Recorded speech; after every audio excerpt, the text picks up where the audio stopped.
नमस्कार दोस्तों, स्वागत है आपका मेरे चैनल में। आज हम देखेंगे कैसे हम ECHS 64 KB card online apply कर सकते हैं थ्रू ECHS साइट। तो चलिए स्टार्ट करते हैं। सबसे पहले आप गूगल पर आइए।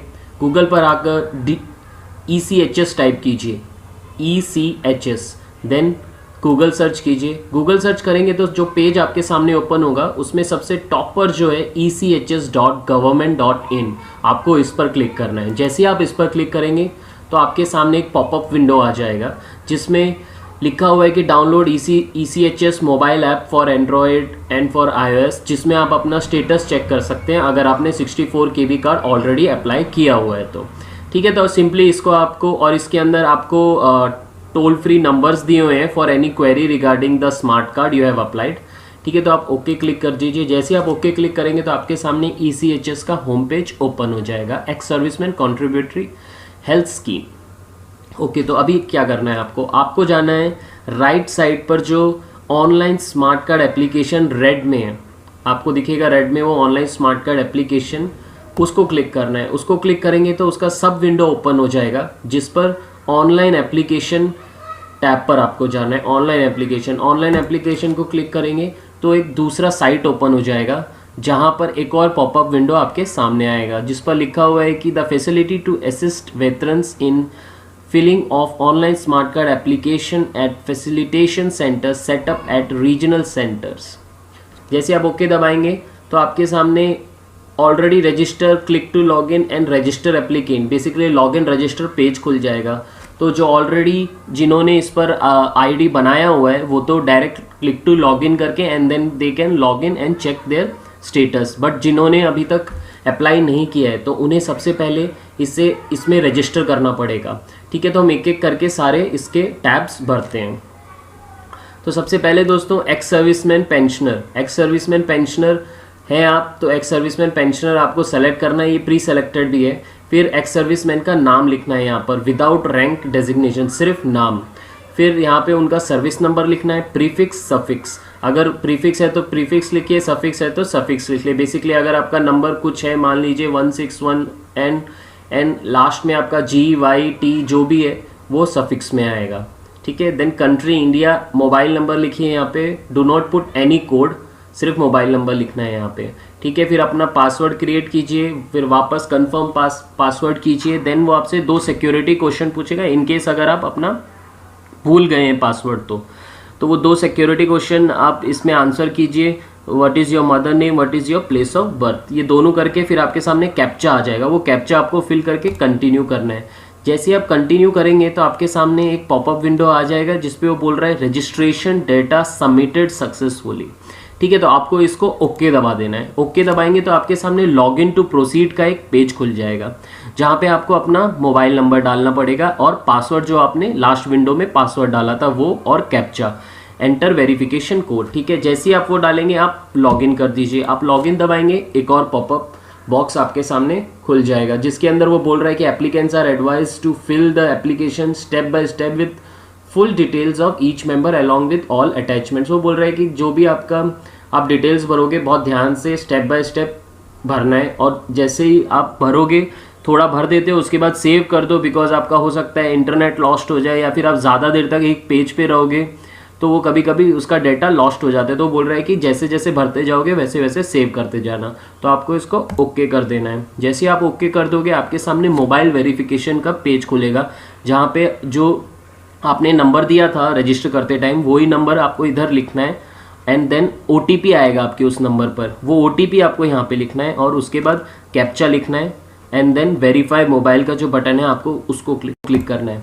जैसे ही आप उसको क्लिक करेंगे तो आपके सामने कुछ ऐसा ओपन हो जाएगा जहाँ पे वो बोल रहा है आपका स्टेटस इज ईमेल आईडी आपका वेरीफाई कर लिया है उसने, मोबाइल आईडी आपका वेरीफाई कर लिया है। ठीक है, सो अभी आप या तो आप मोर ऑप्शंस में जाके आप डायरेक्ट अपना एप्लीकेशन भर सकते हो, एडिट एप्लीकेशन में जाके एप्लीकेशन भर सकते हो, बट आई सजेस्ट आप पहले लॉग आउट करो, सेम पेज पर आओ and then click to login दबाओ। क्लिक टू लॉगिन दबाओगे तो सेम पेज आपके सामने ओपन हो जाएगा, लॉगिन टू प्रोसीड। इसमें आपको अपना मोबाइल नंबर लिखना है और आपका पासवर्ड लिखना है और कैप्चा कोड लिखना है। जैसे ये तीनों चीज़ आप भर दोगे तो लॉगिन दबा दो। फिर लॉगिन करेंगे, आपके सामने एक और पॉपअप विंडो आ जाएगा। जो ये पॉपअप विंडो जो पहले आया था ये वही है कि आप अपना डेटा जैसे जैसे फिलअप करते रहते हो उसको सेव करते रहो, ठीक है। तो आपको इसको ओके कर देना है। यहाँ पे एडिट एप्लीकेशन है, जैसे इसको ओके करेंगे उसके बाद आप एडिट एप्लीकेशन को प्रेस करेंगे तो आपके सामने कुछ ऐसा विंडो ओपन हो जाएगा जहाँ पे वो आपको पूछेगा कि आप अपना एप्लीकेशन कैटेगरी सेलेक्ट करो। एप्लीकेशन कैटेगरी सेलेक्ट करो means your what is your 32 KB card और 16 KB कार्ड। सो फ्रेंड्स, यहाँ पे जो आप फोटोज़ देख रहे हैं, the left side is 16 KB card and the right side is 32 KB card, ठीक है। सो अकॉर्डिंगली आप अपना, अगर आपका online application for old 16 KB card है तो आप 16 KB कार्ड सेलेक्ट कीजिए। अगर आपका कार्ड 32 KB है तो online application form for 32 KB card holder select कीजिए। जैसे आप इसको सेलेक्ट करेंगे तो आपके सामने एप्लीकेशन फॉर्म ओपन हो जाएगा। यहाँ पे आपको एक्स सर्विसमैन डिटेल्स पूछेगा, जहाँ पे आपको एक्स सर्विसमैन का नाम लिखना है, उनका सर्विस नंबर लिखना है, जेंडर लिखिए, डेट ऑफ बर्थ लिख लिए, सिटीजनशिप लिखिए, लास्ट यूनिट कौन सा था उनका वो आपको यहाँ पे लिखना है, देन किस में सर्विस करते हैं वो, नेवी, आर्मी, एयरफोर्स, देन उनका commission date and date of retirement, date is discharge date. उसके बाद कैटेगरी वो आपसे पूछ रहा है कौन सी कैटेगरी है, जेसीओ, ऑफिसर्स और अदर्स। देन ईएसएम रैंक पूछ रहा है, उनका रैंक लिख दीजिए यहाँ पे, अकॉर्डिंगली जो सर्विस है उसके हिसाब से यहाँ पे रैंक आएगा तो वो रैंक सेलेक्ट कर लीजिए। उनका रिकॉर्ड ऑफिस कहाँ पर है, जैसे for navy it is cabs, वैसे ही आर्मी एयरफोर्स का जो ऑफिस है वहाँ पे करना है यहाँ पे। Then type of pension, service pension. Then select ESM status, E X serviceman alive, और इसमें ऑप्शंस आएंगे आपको वो सब सेलेक्ट करना है। उसके बाद आपको उनका ओल्ड कार्ड नंबर, जो ECHS पुराना ECHS है 16 KB और 32 KB, जो भी जिसके पास है उसका कार्ड नंबर लिखना है आपको यहाँ पर, ठीक है। फिर उन प्राइमरी बेनिफिशियरी डिटेल्स, फिर उनकी पर्सनल डिटेल्स यहाँ पे लिखनी है। उनका फ़ोटो यहाँ पे होना चाहिए, फ़ोटो का सैम्पल वहाँ पे दिया हुआ है, कितना साइज़ का फ़ोटो होना चाहिए वो, ठीक है, 2 इंचेस बाय 2 इंचेस। देन यहाँ पर उनका साइन आएगा, आप इसको क्लिक करेंगे तो आपका विंडो ओपन हो जाएगा for uploading sign and your photo, ठीक है। उसके बाद यहाँ पे उनका नाम लिखना है, beneficiary name, gender, enter mobile number, यहाँ पे ईमेल आईडी लिख दीजिए, email ID. Then email ID आप किसी का भी लिख सकते हैं, रिलेटिव का भी लिख सकते हैं। देन डेट ऑफ बर्थ लिख दीजिए, मंथली इनकम, अगर वो अभी जॉब करते हैं तो उनका मंथली इनकम लिख दीजिए। Then select disability details, so not applicable, अगर कुछ है उनको तो सेलेक्ट कीजिए। देन परमानेंट स्टेट सेलेक्ट कीजिए, आधार स्टेटस, आधार नंबर यहाँ पे लिख दीजिए। ये सब होने के बाद वो आपसे पूछेगा do primary beneficiary have drug allergies, no, अगर उन्हें है तो मेंशन कीजिए। अपना bank account number, enter IFSC code, bank name and bank address, ये चारों चीज़ आपको यहाँ पे भरना है। देन उसके बाद वो आपसे पूछेगा आपका रीजनल सेंटर क्या है। तो यहाँ पे रीजनल सेंटर में आप जो भी आपका रीजनल सेंटर है आपका सेलेक्ट कीजिए, मुंबई, दिल्ली, जो भी है तो आप यहाँ पे सेलेक्ट करेंगे। एंड देन उसके बाद आपको सेलेक्ट करना है सेलेक्ट पेरेंट पॉलीक्लिनिक। तो अकॉर्डिंगली जो आप यहाँ पे सेलेक्ट करेंगे अपना रीजनल सेंटर तो आपका पॉलीक्लिनिक भी आएगा। अगर आप फॉर एग्जांपल अगर आप यहाँ पे मुंबई सेलेक्ट करते हैं तो आपका सेलेक्ट पेरेंट पॉलीक्लिनिक में आपका मुंबई नेवी आएगा, मुंबई उपनगर आएगा। एंड देन इसमें आप ECHS की साइट में जाएंगे तो आपको ये भी पता चलेगा कि कौन से स्टेशन हेडक्वार्टर के नीचे कौन सा पॉलीक्लिनिक आता है। तो फॉर एग्जांपल अगर आप सेलेक्ट रीजनल सेंटर में मुंबई सेलेक्ट करते हैं एंड पेरेंट पॉलीक्लिनिक में मुंबई नेवी, सो उसका station headquarter is INS Angre, that means INHS Ashvini के लिए आपने अप्लाई किए, ठीक है। Then primary beneficiary permanent address डाल दीजिए, यहाँ पे तहसील डाल दीजिए, पिन कोड डाल दीजिए, थाने डिस्ट्रिक्ट डाल दीजिए, जो भी है उसका। देन अभी आपको अपने डिपेंडेंट के लिए भी अप्लाई करना है तो ऐड डिपेंडेंट दबाइए। यहाँ पे जो टैब है, जब आप प्राइमरी बेनिफिशियरी की डिटेल्स सब भर देंगे तो वो आपसे पूछेगा, यहाँ पे ऐड डिपेंडेंट है, ऐड डिपेंडेंट को दबाएंगे तो जो आपका नेक्स्ट डिपेंडेंट है, आपका स्पाउस, डॉटर, चाइल्ड, जो भी है, आपको यहाँ पे उसका एक और सेम विंडो आ जाएगा जहाँ पे आपको डिपेंडेंट का नाम लिखना है, उसकी फ़ोटो यहाँ पे अपलोड करनी है सेम एज दिस।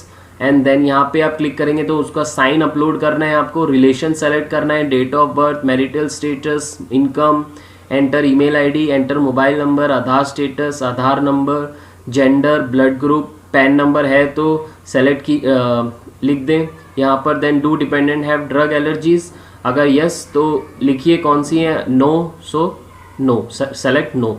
देन उसके बाद ऐड डिपेंडेंट, अगर कोई और भी है स्पाउस को छोड़ के आप अपने बच्चों के लिए भी कर रहे हैं तो आपको वापस ऐड डिपेंडेंट करना रहता है। जितने भी आपके डिपेंडेंट्स हैं सबका यहाँ पे ऐड करके आप फिलअप कर सकते हैं। उसके बाद आता है आपका अटैच डॉक्यूमेंट्स। अटैच डॉक्यूमेंट्स के अंदर आपको अपना पीपीओ का यहाँ पे नंबर लिखना है and copy of old 32 KB है या आपका 16 KB है, जो भी है उसका नंबर आपको यहाँ पे लिखना पड़ेगा। सीरियल नंबर कार्ड के एकदम डाउन पार्ट में दिया रहता है छोटे अक्षरों में, काफ़ी लंबा सा नंबर है, वो आपको यहाँ पे लिखना है, पीपीओ नंबर लिखना है। एंड देन यहाँ पे क्लिक टू अपलोड जो है उस पर क्लिक करके आपको पीपीओ का फ़ोटो अपलोड करना है, और वो फ़ोटो 1 MB से ज़्यादा नहीं होना चाहिए, इस चीज़ का ध्यान रखना है आपको। ठीक है, सेम आपको अपना 32 KB का ECHS कार्ड भी अपलोड करना है यहाँ पे फ़ोटो खींच के।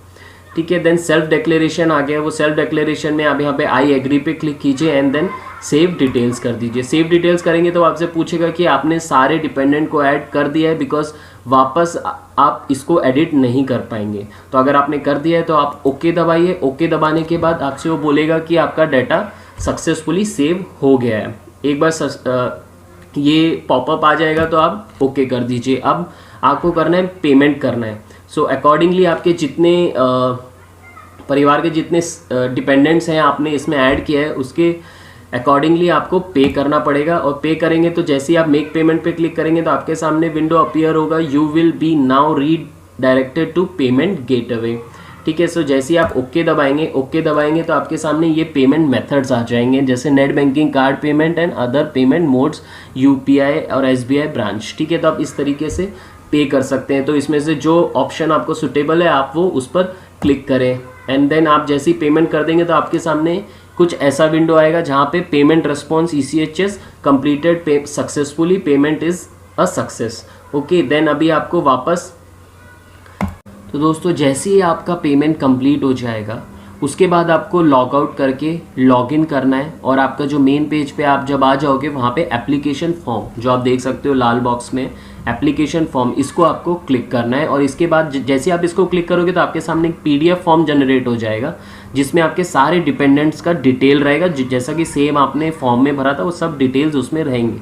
उसको आपको जाके अपना रीजनल सेंटर में जाके द पॉलीक्लिनिक में जाके आपको उसको सर्टिफाइड कराना है with an original documents like Aadhaar and any other document if they ask for. Okay, so बाकी डिटेल्स आप यहाँ पे भी देख सकते हो। स्टेटस में भी पेमेंट रिसीव सक्सेसफुली आ गया और आपका स्टेटस जो है awaiting verification response documents from record office, ये ऐसा दिखा रहा है। तो यहाँ पे आपको स्टेटस पता चलता रहेगा जैसे जैसे आपका प्रोसेस होगा। आपका जो 64 KB कार्ड है और जब तक नहीं आता तब तक आप जो PDF मैं जो बोल रहा हूँ एप्लीकेशन